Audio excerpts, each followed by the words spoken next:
Alors, santé.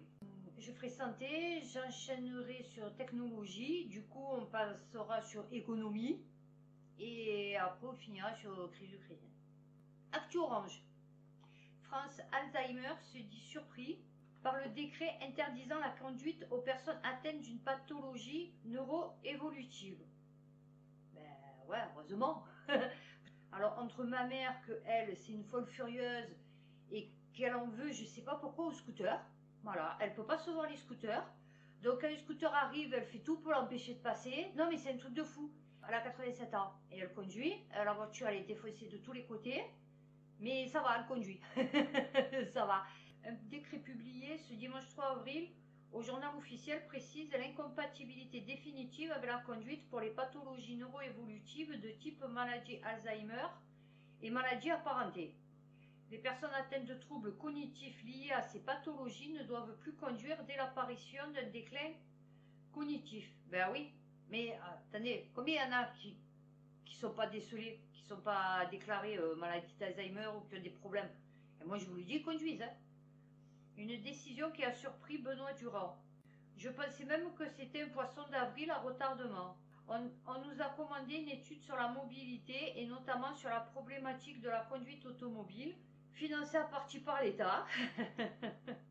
C'est bien, qui dure depuis un an et dont les conclusions devraient arriver dans quelques mois. Eh ouais. Donc ils ont payé des mecs à faire des trucs qui servent à rien, là encore, puisqu'ils ont pris la décision avant. Ah mais ça devait être l'Union européenne. Il faudra régler le problème du transport pour aller à des activités. Mais non, mais le vélo. Ils l'ont dit, les écolos, c'est ou vélo ou petite voiture sans permis. Là, t'affoles pas sur ça. Ils ont des vélos et des petites voitures électriques à leur disposition, espacées de 30 km. Hein, les écolos. Alors après, je ferai tout ce qui est Pfizer. Moi, ce qui me fait halluciner, c'est les photos, vous savez, sur les paquets de tabac. Je sais pas d'où ils les prennent, je sais pas qui c'est. Alors attention, je dis pas que ça n'existe pas. Mais bon, franchement, les photos, elles sont cheloues, la vérité. Enfin, moi, je vois ça, je me dis, ouais, ça va, c'est un cas sur 1 million. Vous voyez? Bon. Futura Santé. Et donc, on vous dit, fumer, ça provoque le cancer du poumon. Hein, d'accord? En sachant qu'il y a des alcooliques qui n'auront jamais une cirrhose du foie et qu'il y a des gens qui n'ont jamais bu et qui ont des cirrhoses du foie. Donc, il y a des gens aussi qui ont des cancers des poumons, mais qui n'ont jamais fumé. On est d'accord. Le tabac constitue un facteur de risque important de cancer des poumons. Les substances nocives contenues dans les cigarettes favorisent l'apparition des mutations de l'ADN. Pourtant, les gros fumeurs ne portent pas forcément plus de mutations que les autres, selon une étude parue dans Nature Genetics. Alors, bien que le tabac soit responsable de la majorité des cancers du poumon, seule une minorité des fumeurs développe la maladie. On compte environ 13 millions de fumeurs en France et 46 000 cancers pulmonaires. Alors attention, je ne dis pas que c'est pas nocif la cigarette. La preuve, c'est que je fume, je suis en état de décomposition interne. Alors je ne sais pas si c'est la cigarette, le stress, la nourriture, enfin bon, et tous les médicaments et les traitements qu'on m'a donnés depuis 20 ans. Mais en tout cas, et je peux vous dire que ouais, c'est pas top de fumer. Moi, de toute façon, mes enfants ils fument pas, hein, ni ma fille ni mon fils. Il a 22 ans, ma fille elle a 16 ans. Ils savent très bien ce que ça fait. Je leur dis tous les jours, ne fumez pas parce que regardez dans l'état que je suis. Près de 90% dû au tabac, diagnostiqué chaque année. Alors, une étude parue dans Nature Genetics dit que certains fumeurs ont un système de prévention des mutations plus robuste que les autres. C'est comme j'avais vu qu'il y avait des personnes, vous savez, qui sont addictes toujours à quelque chose. Vous savez, par exemple, comme il y en a, les hommes, ça va être le jeu. Bon, les femmes aussi, hein, attention.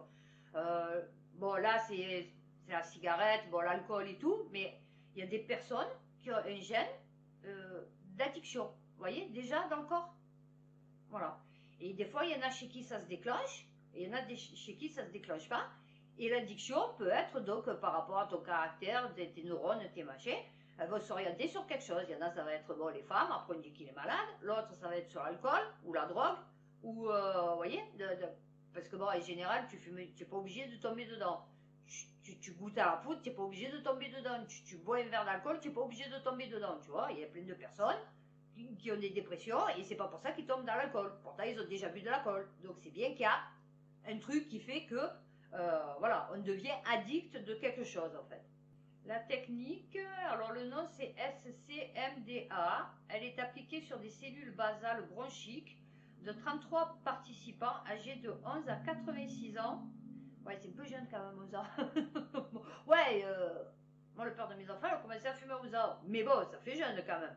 Avec un passif de tabagisme plus ou moins important.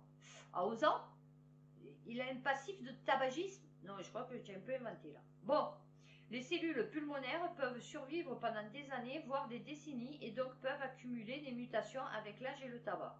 L'apparition et l'accumulation des mutations dans l'ADN sont des processus normaux, mais l'exposition à la fumée de cigarettes et ses quelques 4000 substances nocives, ouah, ça va,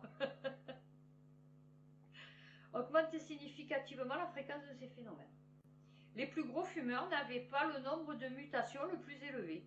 Nos données suggèrent que ces individus ont peut-être survécu si l'on... Ouais, c'est la sélection naturelle. Ça s'appelle la sélection naturelle, mon chéri.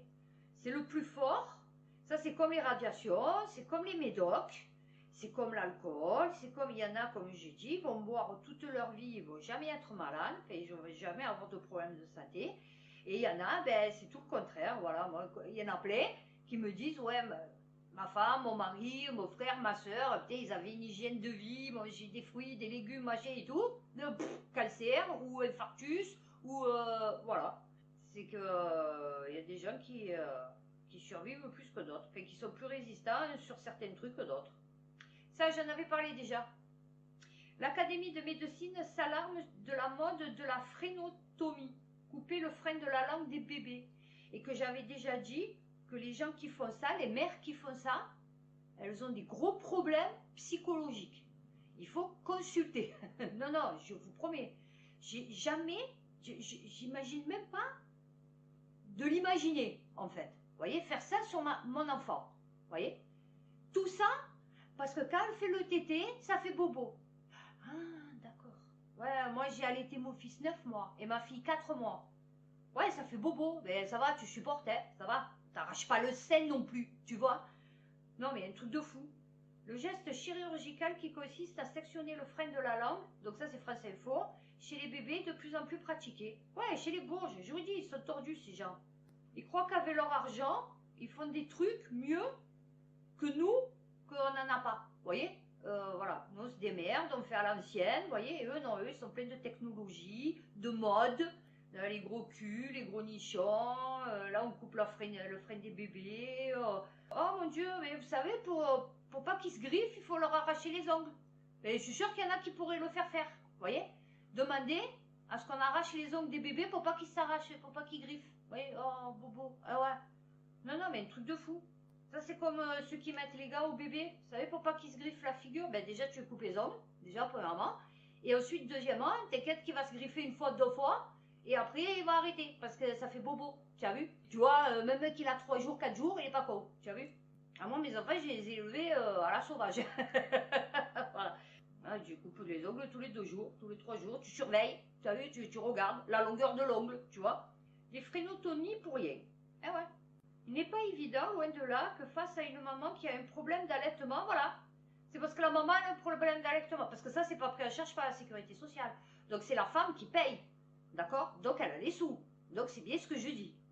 C'est encore les bobos. Le professeur Scheer rappelle que c'est un geste chirurgical qui peut entraîner des complications. Ouais, mais elles en ont rien à foutre. Elles veulent pas avoir bobo tété, tu as vu? Voilà. Vaudrait mieux pas que, comme on dit, il arrive une guerre, et où il arrive quelque chose, parce que putain, je sais pas comment vous allez faire. Oh, ça va être compliqué. Ah ouais.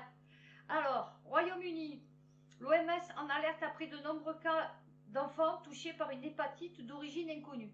Moi, je vous dis, avec leur truc de gestes barrières, de gel hydroalcoolique, je l'avais dit dans mes vidéos sur mon ancienne chaîne, que au plus vous allez désinfecter, au plus les trucs ils mutent, au plus, vous savez, c'est comme les antibiotiques, c'est pareil. La nature a horreur du vide. Donc si ça peut pas y aller, ils vont créer un truc un peu plus costaud pour pouvoir pénétrer. Alors en plus qu'ils ont été tous confinés et tout, dépression morale, machin et tout, tu parles, tu es plus sujet à te choper des maladies. Eh ouais. Avec les masques et tout, parce qu'avant les parents ils transmettaient les microbes, mais maintenant ils les transmettent plus. Donc, quand ils enlèvent le masque ou quand ils sont trop bébés, ah ouais, ils se chopent des trucs, avant ils se chopaient pas. Eh ouais. Alors, une origine a été écartée, le vaccin contre le Covid-19. Il n'a été administré à aucune personne atteinte au Royaume-Uni. Oui, mais leur maman, quel âge ils ont? Bon, non, ils disent pas l'âge des enfants, parce que s'ils sont bébés, s'ils ont moins d'1 an, moi je vous dis, il va sortir des trucs de plus en plus chauds. Voilà, parce que c'est normal. Orpea, bon, je l'ai mis dans santé, hein. Ils sont de plus en plus nombreux à retirer leurs proches des EHPAD. Hein, eux aussi, les riches qui mettent leurs parents dans les EHPAD, hein, parce qu'à 3 000 € la chambre, il faut avoir des sous, hein, je te le dis. Hein. C'est eux qui, soi-disant, les valeurs, mais c'est eux qui font le plus de la merde, en fait, qui sont le plus dégueulasses. Ouais, c'est ça. Pizza Buitoni. Les parents de Léna, dans un état végétatif, témoignent et interpellent Olivier Véran. Oula ça va être compliqué. Non, non, parce que Véran, déjà, là, peut-être il va se casser. Et puis, il en a rien à foutre. Voilà, de Tomino, je t'explique, il en a rien à foutre. Voilà, mais rien, tu vois. Allez, je sais pas si vous vous rendez compte le nombre de produits alimentaires en ce moment. Alors, je sais pas si c'est parce qu'on en parle plus, mais qui sont renvoyés à cause de problèmes. Alors, à manger une pizza fresh up de Buitoni. Ah ouais, je t'ai dit, moi je prends les maris.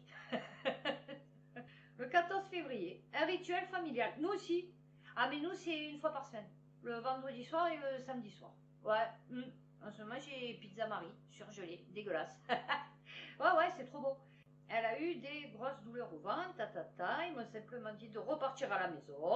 Ah ouais, ils en ont rien à foutre de ta gosse. Eux aussi, les hôpitaux, tu vois, ma chérie. Ah ouais, mais tout le monde en a rien à foutre de tout le monde, en fait. Et après, vous sortez un cœur, tu sais. Oh mon Dieu, mais oh, tu oses. Mais arrête, tu n'en as rien à foutre, en vérité, tu vois. Je l'ai amené à l'hôpital.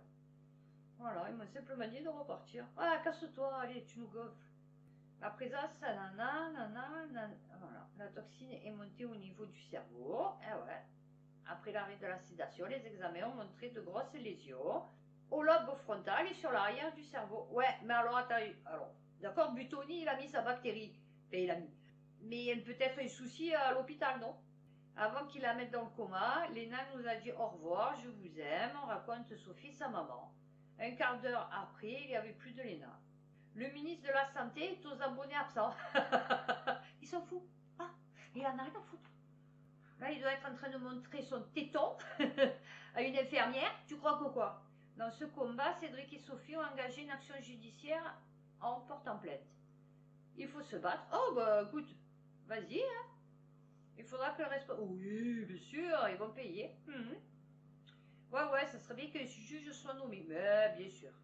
Ça ne nous ramènera pas nos enfants. Ben ouais, donc du coup, ça, il en a rien à foutre. Les parents de Léna ont aussi un énorme regret. Le silence d'Olivier Véran. On a eu le ministre de la Santé qui est présent dans les médias, mais sur ce cas de figure, non. Eh ouais, ma foi, logique. Je t'ai dit, il en a rien à foutre de toi. La seule personne qui a pris une bonne décision, c'est le préfet du Nord en faisant fermer cette usine. Ah, c'est pas l'hôpital. L'hôpital qui t'a dit de rentrer à la maison. Non, non. Alors, vous voyez, je vous disais, les Français, ils cherchent jamais le bon responsable, en fait. Parce que dans l'histoire, d'accord, ok, Buitoni, sa pizza, elle était dégueulasse. Ok, sa fille, elle est tombée malade. Mais qui c'est qui lui a dit de repartir à la maison? C'est bien l'hôpital. Il faut porter plainte contre l'hôpital. Voilà, c'est tout, point barre. Non, non, c'est l'hôpital, il est dégueulasse ton hôpital. On va finir sur le Covid. L'Union européenne va sortir de la phase d'urgence face à la pandémie de Covid-19. Reuters, c'est dur à dire. La Commission européenne va déclarer que l'UE est sortie de la phase d'urgence de la pandémie de Covid-19 et est entrée dans une nouvelle phase durant laquelle le dépistage doit être privilégié et la surveillance des contaminations similaires à celles pratiquées pour la grippe, montre un projet de document que Reuters a pu consulter. Mais bon, vous pourrez toujours pas sortir de France sans être vacciné. Voilà, je vous explique, ça va rien changer. Les vaccins demeurent essentiels dans la lutte contre le Covid-19, souligne le projet de document, recommandant aux pays de l'UE d'envisager des stratégies destinées à renforcer la vaccination des enfants en amont de la prochaine année scolaire. Ah, mais c'est bien l'Europe, c'est bien Macron. Ils vont nous pchiter nos gosses. C'est bien. Ah ben je finis par l'Afrique, touchée par une explosion des cas de rougeole. Alors peut-être là-bas, c'est dangereux. Une augmentation de 400%. Ah. Et peut-être qu'à force d'expérimenter des produits sur eux, peu cher, peut-être que maintenant ils sont super affaiblis et que du coup quand tu les vaccines ou quand tu fais des trucs, il y a des trucs pas normaux qui sortent, tu vois. Voilà, parce que ça fait à peu près ces 4 ans que les laboratoires s'en servent pour faire des expériences dessus. Avant annoncé à Genève que les cas signalés de rougeole avaient bondi de 79% dans le monde. S'il y a eu le confinement, tu as empêché les gens de se toucher, encore une fois. Ça fait 1 an que tu nous empêches de vivre une vie normale. Donc toutes les maladies qu'avant, elles étaient normalement en circulation, elles ont été bloquées. Et donc du coup, ça fait des cas super graves de certaines maladies qu'à la base, elles n'étaient pas, ou ça augmente les trucs. Bon, alors, du coup, on passe. Vaccin contre le papillomavirus. Il faut aujourd'hui que l'État prenne des positions fortes. Voilà, hein, ils veulent tous piquer vos enfants. Hein, voilà, je vous explique. Il faut aujourd'hui que l'État prenne des positions fortes pour le pédiatre Robert Cohen. France Info. Ben moi, ma fille, elle n'est pas vaccinée, mon fils non plus, et tu sais quoi, tu ne les vaccineras pas contre le papillomavirus. Voilà, je t'explique. Cette vaccination patine avec seulement 45% des adolescents de 16 ans, dont ma fille fait partie, ayant fait leur première dose en 2021.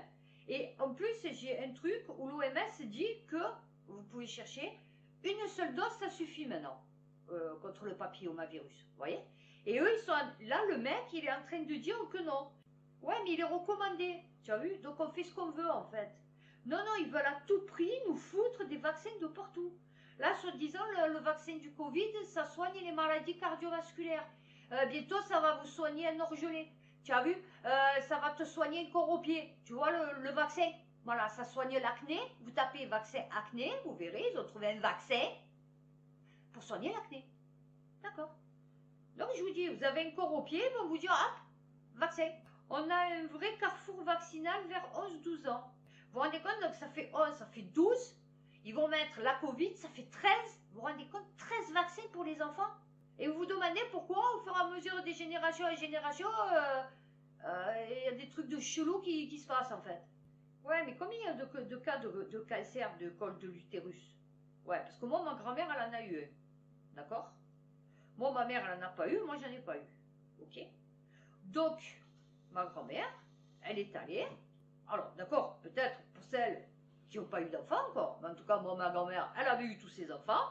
Donc, elle est allée à l'époque, elle est née en 1901, ma grand-mère, tu vois. Eh bien, il lui a enlevé l'utérus et tout, et ça va, nickel chrome, elle a vécu jusqu'à 82 ans, hein, je veux dire, bon, tu vois. Et il n'y avait pas de chimio, il n'y avait rien, hein, à l'époque. Covid. Une étude met en garde face à un nouveau symptôme qui pourrait rendre aveugle. Ouais, mais c'est maintenant le Covid, ça rend aveugle. En fait, je vous explique, il y a tellement de gens qui ont eu le Covid, hein, d'accord, depuis 2 ans, hein, c'est-à-dire la majorité de la population. Et donc, oui, effectivement, il y a des gens dans le lot qui vont tomber aveugles, qui vont avoir certaines maladies. Et donc, du coup, ils vont dire que c'est parce que c'est le Covid. Voilà. Donc, ça, c'est elle. Attention, hein. Une étude américaine, oh ouais, moi aussi, je t'en prends une d'étude, hein, tu vas voir. Alerte sur les conséquences du Covid-19 sur la vision.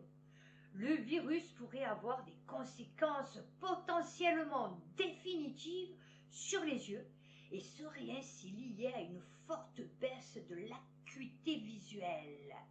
Alors, vu que ceux qui ont des formes graves, en général, ce sont des vieux, c'est peut-être normal qu'ils ont une forte baisse de l'acuité visuelle. Tu vois? Parce que depuis 2 ans, moi déjà, je sais que j'ai perdu, tu vois, des yeux en 2 ans. L'étude réalisée, ils disent pas l'âge, hein, entre janvier 2020 et mai 2021, a analysé les données de 432 515 patients, dont 80% c'était des personnes âgées de plus de 80 ans, ayant contracté le Covid-19, et ce, sans antécédent d'occlusion vasculaire rétinienne. L'âge moyen des participants était de 40,9 et 53,6% d'entre eux. Je vous promets, c'est ce qu'il y a écrit. Il y a écrit l'âge moyen des participants était de 40,9 Et 53,6% d'entre eux étaient des femmes. Il n'y a pas l'âge moyen, ils l'ont pas mis. D'ailleurs, je vais vous le mettre. Allez, hop, je prends un screenshot et je vous le mettrai dans la vidéo. Comme ça, vous vérifierez. Non, non, mais un truc de fou. Vous voyez, ils n'ont pas mis l'âge. Oh, genre, ils ont fait une coquille. Oh, oups, on a fait une coquille. On n'a pas mis l'âge. Oh. Pourtant, c'est quand même le plus important dans l'histoire. Ah oui, parce que s'ils ont plus de 80 ans, voilà. Comment ils vous manipulent, vous voyez? Alors, vaccin contre le Covid-19. La Pologne met fin à ses contrats avec Pfizer. Faut-il s'en inquiéter? Mais non. C'est des fous, la Pologne. Tu vois pas, c'est des... eux aussi, ils vont passer dans le camp... Dans le côté obscur de la force. Ça va être des ennemis, tu vois? Voilà. Non, non, oula, faut pas du tout s'inquiéter. Mais non. Voilà. La semaine dernière, la Pologne a annoncé, la dépêche, qu'elle allait cesser ses contrats avec Pfizer et qu'elle ne paierait pas la livraison de nouvelles doses de vaccin. Ben ouais, parce que finalement, ils se rendent compte que le vaccin, il te laisse circuler le virus. Donc, vu qu'eux, ils ont passé leurs 2 ans à nous dire qu'il ne faut absolument pas transmettre le virus, c'est un peu con. Ah ouais. Et qu'ils nous ont enlevé toutes nos libertés, du coup. Calvaire, douleur atroce, souffrant du syndrome de personnage Turner, il s'interroge sur le vaccin. Donc ça, c'est Midi Libre.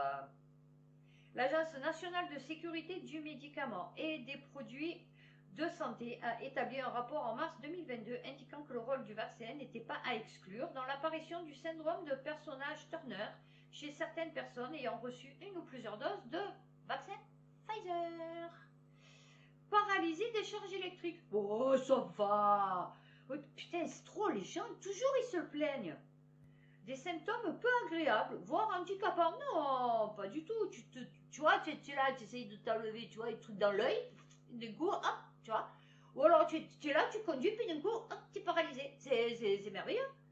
Les experts de l'ANSM ont en effet effectué une nouvelle analyse en mars 2022 des cas déclarés depuis le début de la vaccination suite à l'évaluation réalisée dans le rapport publié machin. 43 cas de syndrome de personnage Turner ont été déclarés, dont 27 sur la période.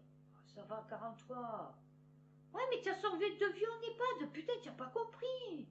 Ça appelait ça aussi névralgie amyotrophiante. Ce syndrome correspond à l'inflammation du plexus brachial, c'est-à-dire d'un groupe de nerfs qui se trouve entre l'épaule et la clavicule. Oh putain, des fois c'est ce que j'ai. J'ai trop mal. D'abord une phase inflammatoire entraînant de vives douleurs au niveau de l'épaule. Ah ouais. Puis une diminution de la force musculaire. Ah ouais, tu peux plus rien faire. Et une perte de la masse musculaire. Ah ça je sais pas par contre. Non mais moi c'est... Ça vient et ça repart, donc ça ne doit pas être ça. Alors, 7 cas ayant contracté le syndrome de personnage Turner sont survenus après la première dose, 14 après la deuxième et 4 cas après le rappel. Alors, que le vaccin peut être questionné. Ouais, ça se peut. Non, non, le mec, il était super en forme, il levait des poids, tu sais. C'était le mec culturiste, vous voyez. Et puis d'un coup, plus rien. Non, non, mais ça n'a aucun rapport. Surtout s'il y a un cas par an et que là il se retrouve avec 64, ouais, c'est sûr. Elise, 62 ans et sans comorbidité, oh, c'est con, a reçu sa 3e injection de Pfizer à l'automne 2021. Ah ouais, c'est con. Ah, tu te plais? Ah ouais, c'est con, hein. Depuis le mois de septembre dernier, je souffre de douleurs atroces. Oh, mesquinette. Ah ouais, non, tu n'as pas fait le lien. Ah oui, oh, un petit faux mouvement. Ah ouais. Voilà, et j'ai du mal, ouais. Moi je peux dormir que sur le côté gauche, tu vois, parce qu'à droite je peux plus dormir, sur le dos c'est compliqué, sur le ventre j'ai plus le droit de dormir non plus. Et moi j'ai 50 ans, tu as vu? Voilà. Ah oui c'est sûr, moi je me suis pas fait vacciner. Mais bon, Anna, 30 ans. Mais toi aussi, tu as sauvé 2 vies en EHPAD, sois content. Nous a fait part de ses difficultés à mettre ses chaussures. Tu prends les chausse-pieds. Voilà, hein, qu'est-ce que tu veux que je te dise? Moi j'ai les chausse-pieds, un long chausse-pieds, vous savez, parce que bon, du coup je peux pas me baisser. Elle est en arrêt de travail depuis 2 semaines. Ah ben ça va, ben tu as des vacances, sois contente. Prends ton temps. Repose-toi. Laurine a quant à elle reçu sa seconde dose de Pfizer en mai 2021. Elle nous explique ressentir des douleurs lancinantes la nuit. Ouais. Et déplore que ces séances de kinésithérapie ne soient pas efficaces. Ouais, moi ça fait 20 ans que j'y vais. Le syndrome de personnage un handicap au quotidien. Ouais. Eh ouais, elle fait du sport. Eh, c'est con, hein. Une vraie frustration pour cette jeune femme qui a de l'énergie à revendre. Ben, elle fait des vidéos sur YouTube, tu vois, comme moi. Voilà. Son témoignage en particulier, Megan atteinte d'une neuropathie périphérique, une maladie qui implique une dysfonction des neurones du système nerveux. Ah, beaucoup de gens ont dû être touchés, là, en ce moment. Il convient de préciser qu'elle n'a pas contracté cette maladie après s'être fait vacciner contre le coronavirus. En revanche, depuis son injection de Pfizer dans le bras droit en février 2021, elle dit ressentir les mêmes symptômes que ceux associés au syndrome de personnage Turner. Je suis intouchable, des décharges électriques savent discontinuer jour et nuit. Tu es une Zoé? tu mets les doigts, tu as vu? Ah ouais, non, mais maintenant je suis sans pitié. Ouais, non, mais moi ça me tue les gens qui se plaignent. J'ai l'impression qu'on m'écartèle. Ah ouais. De plus, mon omoplate est descendu. Oh là là. Elle nous transmet une photo, espère qu'un médecin veuille bien s'occuper d'elle. Eh ouais. 45 ans, reçu ses 3 doses de vaccin, en très bonne santé et sportive, elle aussi. Hein. Elle s'étonne d'être très faible depuis. J'ai tout essayé, acupuncture, ostéopathe, mais rien n'y fait. L'inflammation à son épaule lui bousille la vie depuis bientôt 1 an. Eh ouais. Tu devais être contente quand tu allais te faire vacciner, tu devais dire aux gens, ouais, il faut aller se faire vacciner, hein, vous savez, c'est pour protéger les autres. Hein. Ah oui, ah ouais, mais vous êtes des égoïstes, hein, vous les anti-vax. Ah ouais. Ouais, moi j'ai sauvé une personne âgée. Voilà. La coïncidence est grosse. Elle ne peut pas croire que le vaccin n'a pas joué un rôle dans sa mésaventure. Manque de suivi, minimisation de l'état de santé. Ah ouais. Mais c'est drôle parce que c'est toujours ceux, moi j'ai remarqué, c'est toujours ceux qui étaient là, qui prônaient la potion magique des Romains, qu'une fois qu'ils l'ont eu, eh ben ils se retrouvent dans la merde. Vous voyez, c'est fou, hein, quand même. Et donc le dernier, Pfizer, qu'est-ce que l'hémophilie acquise, cette maladie rare recensée comme effet secondaire possible du vaccin? Médilibre. Mais non, c'est un sentiment. Les dernières analyses de l'ANSM ont conduit le comité à réaffirmer son souhait d'une revue européenne de l'ensemble des cas de syndrome de personnage Turner et d'hémophilie acquise. Voilà. 18 cas d'hémophilie acquise ont été reçus et analysés par l'agence. Ouais, mais comme les 3 quarts des médecins, ils ne savent même pas ce que tu as. Moyenne d'âge 75 ans, dont 2 sur la période. Hein, eh ouais. Tu as vu, c'est quoi, hein? 18 cas d'hémophilie acquise. Tu avais peur de mourir. Ben là, tu vas pas mourir, mais tu vas vivre encore pendant peut-être 10 ans avec une hémophilie acquise. C'est bien, hein? Tu vas être content, on va s'occuper de toi, hein? Les manifestations cliniques sont principalement des hématomes multiples et ou des ecchymoses. Ça va, t'inquiète pas, tu vas pas mourir du Covid, c'est bien. Et donc, effet indésirable, notice incomprise, comment fonctionne GoodMed, ce Yuka des médicaments. Voilà. Bon, je sais pas pourquoi ils ont dit ce Yuka. Donc, Midi Libre. Lancé le 12 avril, GoodMed est une application gratuite et indépendante qui vous aide à mieux comprendre vos traitements avec des informations fiables sur les médicaments. Et ouais, parce qu'ils disent qu'ils ne savent pas lire une notice. C'est grave quand même. Vous ne savez pas lire une notice de médicaments? Non, non, sérieux. Et vous allez voter. Ah ouais, je comprends. Non, non, mais ça va. Alors, que tu comprennes pas les molécules, machin et tout, je veux bien, d'accord. Mais quand on te dit, oui, interaction médicamenteuse, tu cherches sur Google ce que veut dire interaction, tu vois. Au pire, si tu sais pas, tu vois. Mais après, ça va, faut pas déconner quand même. Comment? Tu sais pas lire? Il n'y a rien à lire. Tu as juste à lire effet secondaire, au pire des cas, puisque c'est ton médecin qui te l'a prescrit, au pire. Donc, tu lis effet secondaire et tu lis interaction médicamenteuse. Voilà. C'est vraiment les 2 trucs principaux qu'il faut que tu lises sur une notice. Tu as vu de médicaments? Mais de là à dire que les gens ne savent pas lire une notice, ah ouais, c'est dur quand même. Hein. Le niveau est bas. Hein. Franchement, le niveau est très bas. 100% indépendance de l'industrie pharmaceutique. Bien sûr. Comment elle fonctionne? Il suffit d'entrer au préalable vos informations médicales, c'est-à-dire vos éventuelles allergies, les traitements que vous prenez, si vous êtes enceinte, etc. Ensuite, vous devez scanner depuis l'application et à l'aide de votre smartphone le QR code de la boîte de votre médicament ou tapez directement le nom de celui-ci dans la barre de recherche. La personne qui a 80 ans, qui n'arrive pas à lire une notice, elle va arriver, tu crois, à télécharger déjà ton application sur son smartphone, à rentrer toutes ces informations médicales en se disant que peut-être elle ne les connaît même pas, qu'elle va faire générer un QR code, qu'elle va prendre ce QR code et aller... Non, prend vraiment pour des cons lui, hein. En quelques secondes, GoodMed vous indique si le médicament est bien adapté, mais aussi la pathologie, les éventuelles contre-indications et les effets indésirables. Une application pour qui? Plus particulièrement aux femmes enceintes et allaitantes, aux personnes âgées, bien sûr, voilà, c'est ça. Et aux aidants, ouais, les 3/4 des aidants, c'est des clandos, un peu cher. Donc bon, faut que je ne dis pas que les clandos, ça ne va pas se servir de smartphone. Mais je veux dire, bon, il faut savoir bien lire et écrire, vous voyez? Bon. Elle vérifie également si un traitement est susceptible d'interagir avec d'autres médicaments. Ah ouais, ça c'est bien. Mais par contre, il n'y a que Bac+3 qui va pouvoir y aller sur ce truc, tu vois. Non, non, mais c'est merveilleux la technologie. Hein? Voilà, ma mère, là, aujourd'hui, elle m'a appelé parce qu'elle m'a dit, j'ai fait n'importe quoi sur le téléphone, je ne peux plus aller sur la banque postale, vous voyez? Parce qu'elle a vu sortir un truc, elle a eu peur, elle a tapé, elle a fait plein de fausses manips et elle s'est bloquée son téléphone. Et elle va aller sur ça. Télécharger une application, rentrer ses coordonnées,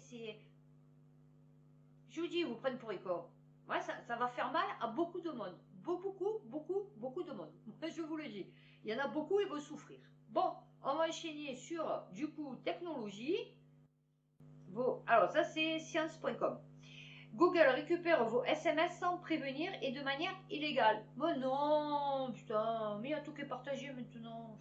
Les applications messages et téléphones de Google installées sur plus d'1 milliard de smartphones enregistrent l'activité de l'utilisateur et envoient ces données sur les serveurs de la firme. Tranquille. Les utilisateurs ne sont pas informés de cette collecte. Non, mais ils en ont rien à foutre, t'inquiète. Non, non, ils en ont rien à foutre. Et après, ils vont se plaindre quand on leur pirate les données. Vous voyez, ils vont aller au... Ouais, m'a piraté mes données. Mais quand tu leur dis, ouais, il faut faire... Oh non, c'est bien Google. Ouais, mais c'est bien, tant mieux. EcoFlow, alors JDG. EcoFlow, des centrales électriques pour alimenter votre maison en cas de panne de courant. Avoir une grosse batterie prête en cas de coupure d'électricité chez soi n'est plus une idée complètement farfelue.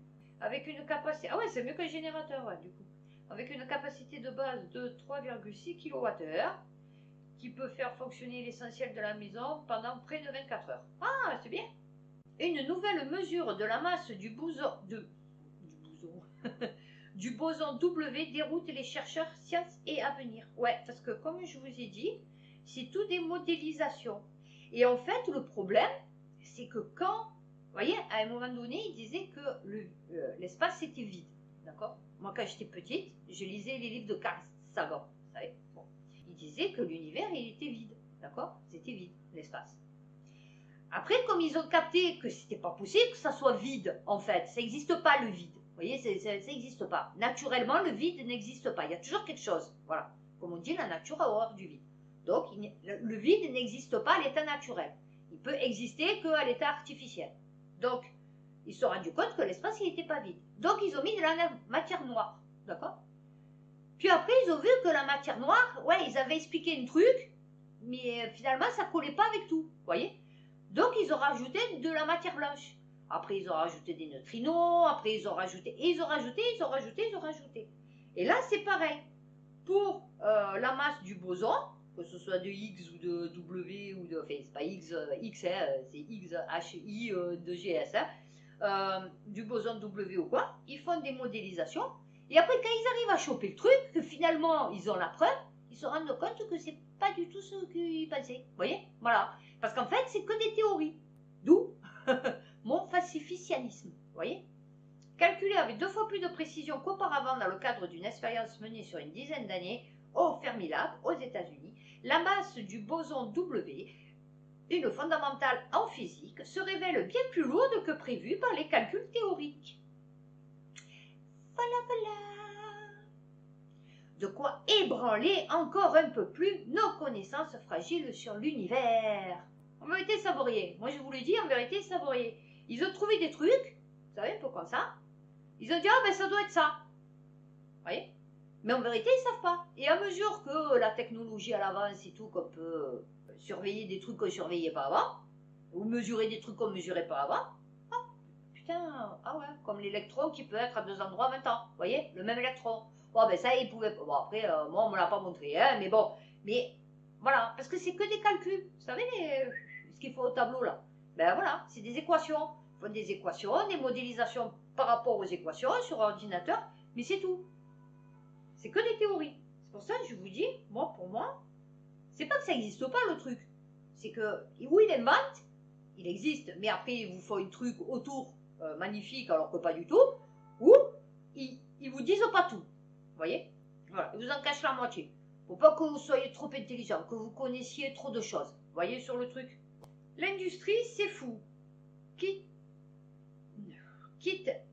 et Kraft veut remplacer les éoliennes par des cerfs-volants. La start-up allemande KitKraft a développé un prototype de cerf-volant capable de produire de l'électricité. Non mais il faut voir le truc, hein. 10 mètres d'envergure. Avec un câble. Non, avec un câble. Je ne sais pas si vous allez le voir. Voilà. Vous voyez? Voilà. Ça dans l'air. Mais ça tue pas les oiseaux. Non, pas du tout. Puis ça va pas emmerder les avions. Pas du tout. Non. Puis ça va pas nous polluer le ciel, en fait. Tu vois? Non, pas du tout. C'est merveilleux quand même. Tu l'installes où ton truc? Alors, soigner le cerveau, ça c'est Star Les Échos. Soigner le cerveau avec des micro-robots. Le voyage fantastique d'une start-up californienne. Je vous l'avais dit. Hein, les machines bots là. Ce qui était du ressort de la science-fiction, voici encore quelques décennies, pourrait rapidement devenir réalité.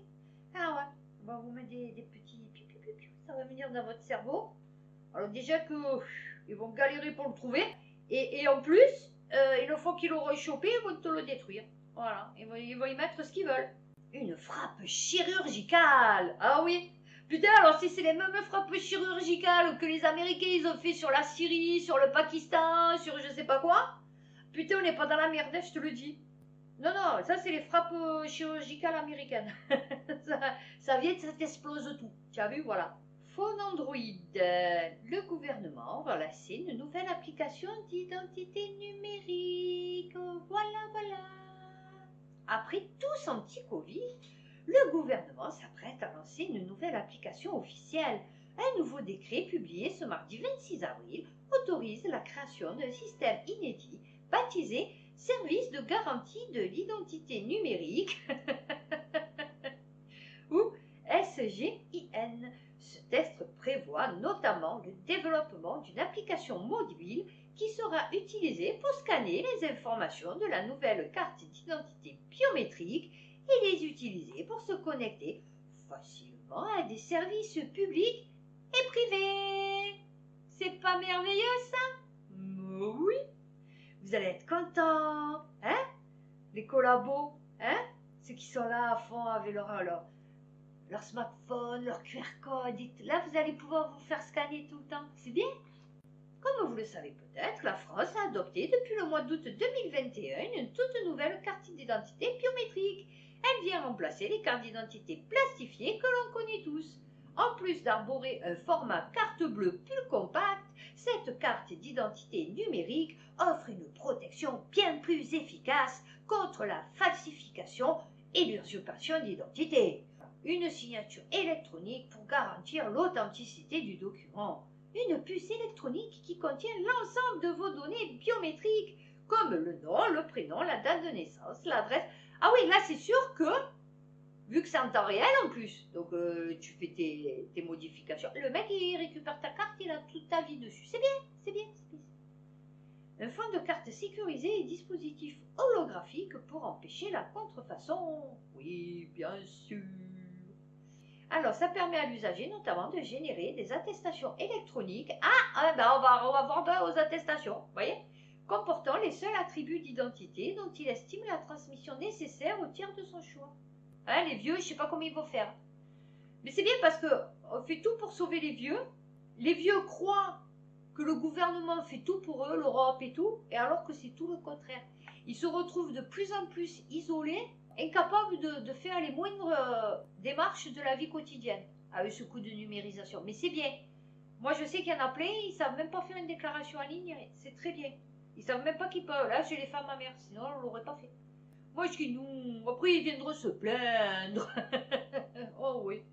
Et on va finir par ça, Windows 11, pourquoi personne n'en veut? Ben, parce que peut-être c'est de la merde. Voilà, c'est tout. Hein. Alors moi, j'avais l'autre, celui qui avait avant Windows 7. Windows Explorer, je sais pas quoi là. Oh, c'était trop bien, je me régalais sur ça. Windows 10 déjà, alors Windows 7 ça va. Windows 10 déjà c'est pas passé, mais alors Windows 11 c'est même pas la peine. Mais c'est des fous les mecs. Ils vous disent aujourd'hui Windows 11 ne représente donc que 19,7% du marché selon le cabinet. Ok. La version 21H2 affiche une croissance bien plus flatteuse. Personne ne veut de Windows 11? Oui et non. Si certains utilisateurs sont en effet réfractaires à la nouvelle interface proche de Mac OS, d'autres n'ont pas vraiment le choix. En effet, Windows 11 présente un gros inconvénient. Il nécessite l'intégration d'un composant indispensable. Il ne va pas pour école, le mec. Le mec, il sort des trucs, tu vas plus pouvoir. Là, c'est à quand? Windows 10, que c'est plus bon. À partir du juin 2023, Windows 10, le support, il arrivera à son terme. Donc, vous allez être obligé d'installer, d'intégrer une puce, machin. C'est merveilleux, la vie. Hein? Merci, Bill Gates. Faites un bisou à Bill Gates. Hein? Voilà.